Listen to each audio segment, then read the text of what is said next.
Hello, tubers. This is Pat Jordan coming to you from the grain ghetto in Illinois. To my horror, I watched a juicing video by Lou Corona where he took whole apples, quartered them, tossed them in the pokey hole, followed by whole lemons, followed by. By then, I had my hands over my eyes and I was looking through my fingers. I'm a farm boy. Let me tell you what I learned from the USDA when I brought up a situation that I saw in an alfalfa sprout packaging facility. Raw agricultural product. Learn this. Internalize this. I saw the migrant Mexican labor drop the sprouts on the wet concrete floor, pick them up, and put them back in the box, label it, and ship it. I was told by the USDA that things like sprouts and damn near every other agricultural product are considered raw unless processed. And it is assumed that the consumer knows that they must at least wash it before consuming. Sunflower seeds straight out of the combine harvester into your bulk bin? Dirty. Walnuts irradiated for Salmonella bioweapon false flag release? Dirty. Dried fruit with or without sulfates? Dirty. Sprouts? Dirty. Produce? Dirty. Hell, I didn't know, and I'm a farm boy. Hell, if I didn't know, then what chance does a 20-year-old punk working as a summer help at the local health food deli know as he or she slaps together a lupus sandwich for the unsuspecting health pursuer? People will often think that I am a bastard for the way that I present material, and I am. There is a point where ignorance, which means you are unknowledgeable in a certain topic, is forgivable because we are all ignorant about damn near everything. But there is also the tipping point where people float through life in an unconscious and wantonly uncurious state of just letting the herdsman feed them as if they were livestock. Alfalfa is high in cannabinine, an amino acid that is an analog of arginine that tricks the body into trying to insert this cocklebur-shaped peg into a metabolic-sized hole. The result is a condition that resembles lupus and can lead to kidney damage. Whoever the first idiot was that invented alfalfa sprouts as people food will get a visit from me right after I perfect my time machine for a heart-to-heartless with Eddie Jenner. If you want some freak-ass connections with lupus, check out page 394 of my book, Eve's Ill. And for you raw food nuts, cannabidine is destroyed by cooking. So what does all this have to do with Lou? I think you will need to put on some absorbent diapers before you visit Dude, That Isn't Wax on Your Apple by my good friend Clint Richardson on his blog. Bring some tranquilizers for those vegans who thought that fresh fruit from the store didn't contain any animal products, and then you might as well mix it with some hard alcohol for that blackout effect when you realize the prion exposure to animal products on your supposed vegan, unraw food choices. This is why I call raw food war doof. As I edited this, I noticed that throughout the entire narration I had failed to note that blood and bone meal was pushed like used cars by Rodale Press for fertilizing organic produce. Sorry to whiplash you from things that are on your produce to what is in your produce, but it is difficult to know where to stuff these little bits of tid. When I approached a heritage fruit and nut grower for ungrafted stock, their printed suggestion was to fertilize the saplings with blood meal. I was horrified. I asked them if they used that material. They said, no, we use fish meal. See, this is the difficulty when people think I'm being a bastard. Here I am sharing reality and trying to preserve your life, but the ramifications of what I share are so horrific due to us not living in some pristine natural habitat that would be a paradise if we could just get the bad people to be nice, but an actual hell populated by hellspawn where the rule of the day is to fuck everyone as hard and continuously as possible for eternity. Don't shoot the messenger. I didn't even get to the idea that the industrial shine, a trade name, or wax, the same carnauba that you put on your car, used to keep ship fruit from losing moisture in transit and storage, is a literal adhesive for collecting all of the microbes from the hands of the migrants that weren't given porta potties by their patrons, to the shop help, to the random stuff filtering down, the fungicides and pesticides used to fumigate the trucks, regardless of whether those trucks contain, quote, organic fruit. Nor did I get to the antibiotics that were sprayed on apples and pears that were allowed by the FDA until 2014. Yes, kids, if you ate war doof, you were eating all that I just listed and more. You see, and this is where you will probably be thinking that a nice designer straitjacket in a padded room might be a getaway. All of the nonsense that people like Joe Mercola, who took at least $1.4 million from suckers to get doof labeled as GMO, is just a shuck and jive. It's enough to make you consider giving up. I won't. I grow most of my own food with a full realization that regardless of direct overspray from some of the most toxic chemicals known in the universe, that regardless of whether I was a farm boy in the grain ghetto or a city dweller in Germany, that both of us have glyphosate in our urine. We can't escape it. But it's worse than that by degrees. Like I said, tranquilizers, alcohol, and straitjackets.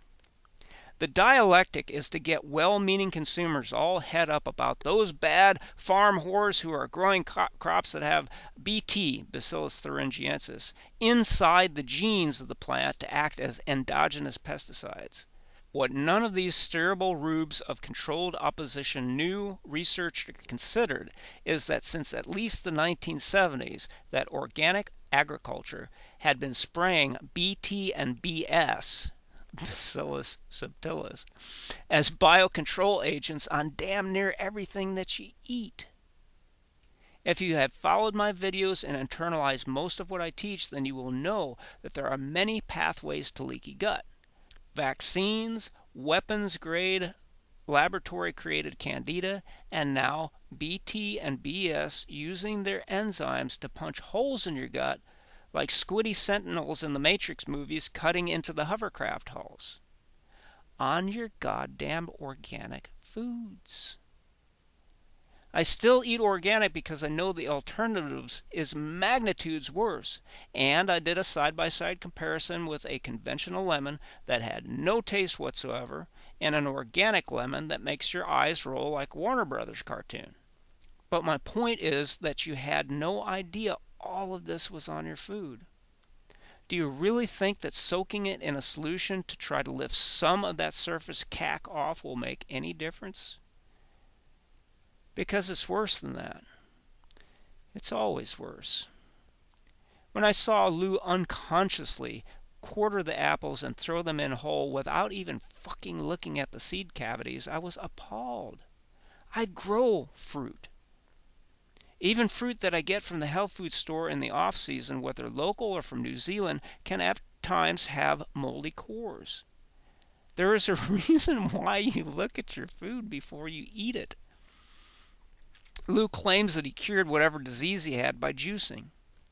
Given the penicillin that is the resident mold of all citrus fruit and the myriad of fungus that is present on all of the other war doof that he tossed into the grinder, I wonder if it was the life-giving green drink that he actually admitted in these modern times was extremely deficient in enzymes.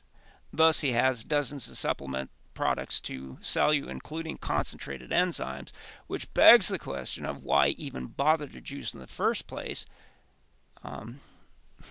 Where was I?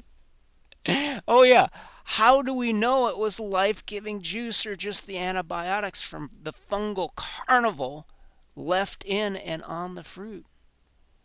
And I didn't even get under the skin of the apples. I'm sure I've gotten under the skin of everyone except those blessed souls that go, oh my fucking God, I get it now. And you're welcome. You see, Hulda Clark was a fungophobe for a good reason.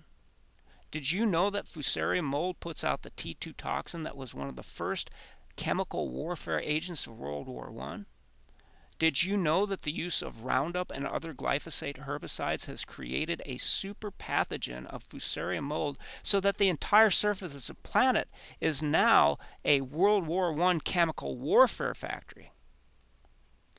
Holden went on to describe all the fungi and mycotoxins that we can be exposed to, with the suggestion to soak seeds, nuts, legumes, and grains with vitamin C water to detoxify most of them, but wondered out loud if T2 might not be best taken out by an oxidizing agent. I use food-grade hydrogen peroxide, but then a million health food nuts just passed out from the mention of that evil enemy, the oxygen radical. I do quite an unforgiving vivisection on oxophobes in my books. Good God, where was I? See how hard it is to navigate a rabbit hole when you're hot on the trail, but there are a million different passages? Right. Patulin mold from the skin of the apple. Hulda said to peel your apples.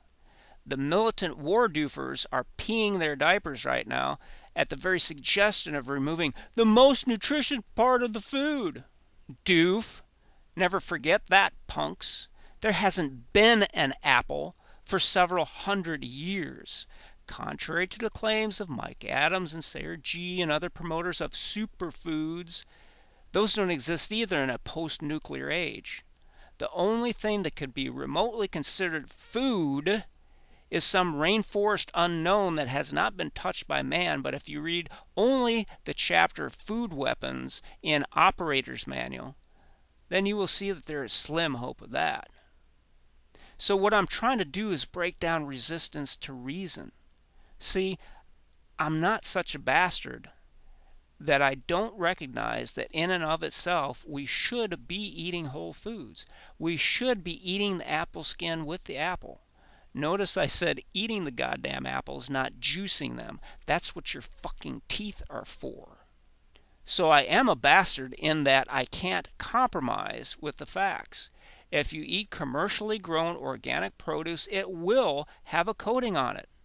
At the very least, the stem end is a funnel that collects all of the dirt of the growing season and will be full of anything from virus to bacteria to fungus to parasites, and no amount of detergent wash, yes, they wash your fruit with detergent before they ship it, can ever clean it enough to get those out. And I haven't even mentioned the blossom end. The stem end is the starting point of that USDA warning of raw agricultural product.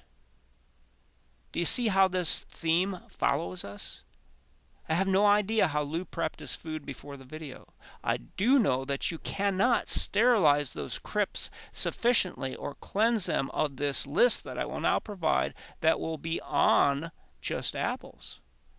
Virus, bacteria, fungus, parasites, bug droppings, GMO Bacillus thuringiensis approved as organic biocontrol, GMO Bacillus subtilis approved as organic biocontrol, antibiotics until 2014, detergent, wax, shine, possibly casein-based coatings.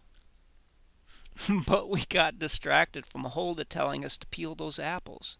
Lou didn't even look to see if they were, quote, bruised. Apples can experience damage that does not compromise the skin. What this does is set up the polyphenol oxidase cascade that turns the material brown. Oh my God, oxygen! That brown is damaged material, so that patulin mold will do what its nature is to do. It will start to break down the tissue and excrete its mycotoxins.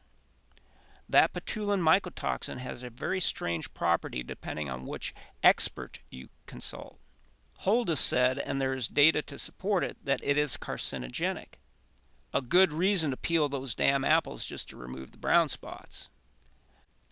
Personally, on apples that I grow myself, I will eat or use the skins in a whole apple anaerobic ferment if they are visibly free of brown spots when peeled.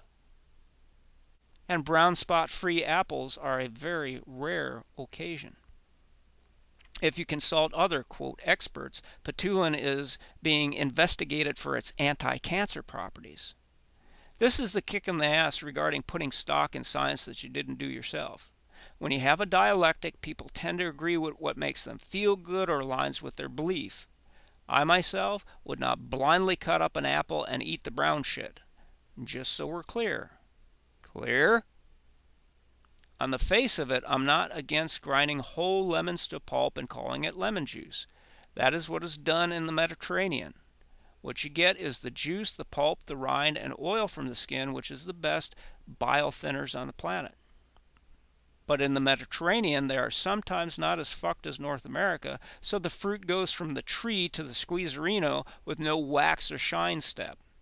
Again, why would you put commercial fruit into a blender that has all the filth stuck to an adhesive that the world can possibly deposit on it before it gets into your gob hole?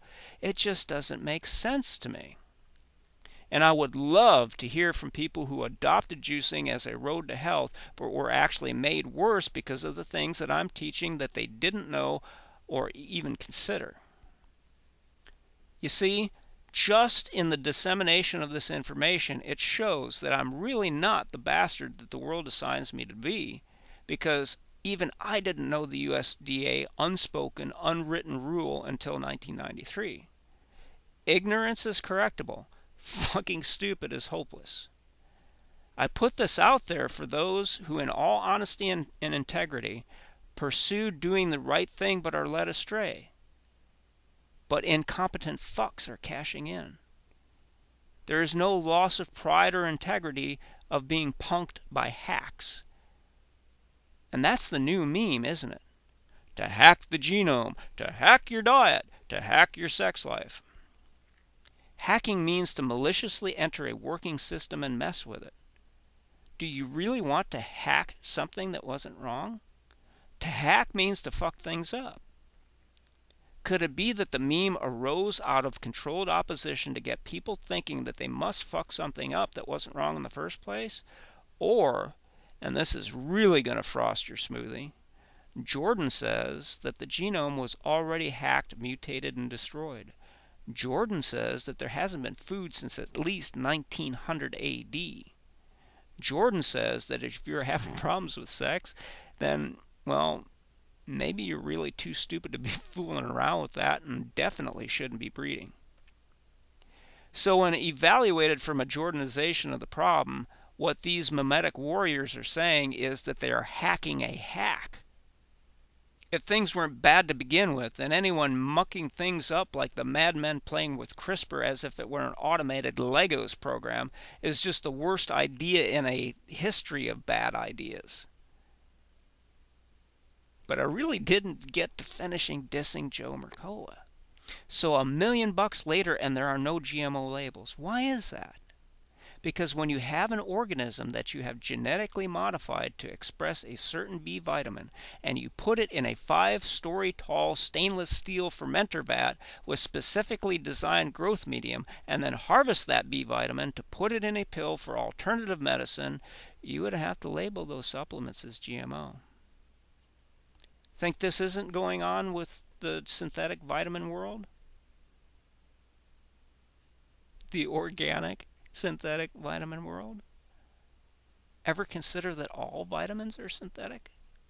Ever consider that back in the seafaring days of scurvy, they used to be able to turn it around with a few lemons, limes, or sauerkraut for a level of vitamin C in milligrams? Yet in these post-lying to us Pauling days, people are literally mainlining vitamin C with marginal effects. What I am trying to teach you is to think for yourselves.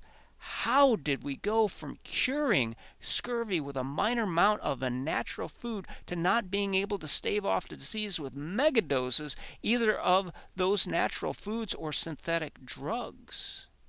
Your teeth would rot and your stomach burn if you tried to down enough lemons to make the daily dose of synthetic vitamin C that folks take on a regular basis. I will tell you the secret of vitamin C and another vitamin in another video that will make you additionally sick to your stomach. For all the round trip around Jupiter and back, I am really trying to stay on topic here. The question that you have not asked is not, what vitamin do I need? But, why do I need a vitamin? That's where it starts. If a bunch of groggy swabbies could cure scurvy with a lemon or kraut, then what happened to our genes and metabolic machinery to put us in a world of hurt? Lot and serial number vaccine damage. If you get a single concept that Operation Paperclip of the Medical Manhattan Project has been doing serial variations of genetic mutations on the population of the world, then the things that worked for Lou or Mike or Sayer or Joe might not work for you because you got a different weapons test. Sorry for the stream of consciousness, seemingly haphazard method of delivery of this information. But if you really understand the concept of continuum, where everything is connected, then you will just shrug and smile that certain threads can be dropped to be picked up at later times because they are all coherently woven into the fabric. I didn't finish with Joe. The reasons why foods can't be labeled GMO or not is because of what I told you with the BT and the BS. These are genetically modified organisms with accession numbers, meaning that the government has already pissed on them like a dog marking territory, and they are sprayed on your food. Organic by definition, well, Jordan definition, the USDA allows shit from Walmart via China to be called organic, is so inextricably linked with the GMO processes that you would have to label every damned thing GMO and be done with the charade. And that's what they're avoiding. To label GMOs properly, you would find that the veil fell and the fat lady is standing before you naked and you would pass out from the horror of it all. It's all illusion. It's all lies. It's all fraud. Then why try? We do the best with what we can as we try to get to the root cause, eliminate that, and then the world should self-correct with minimal input. Before you can worry about GMO doof, you have to sort out that all of your food is doof. Before you undoofify your environment, you have to get at the agents that have created the infrastructure going back hundreds of years to grafted and cloned food trees. Before you can do that, you have to remove the grafting that has been done in the human race at the genetic level that removed any semblance of what we were or should be so that we can function at an unaltered level. Only then will healing be real.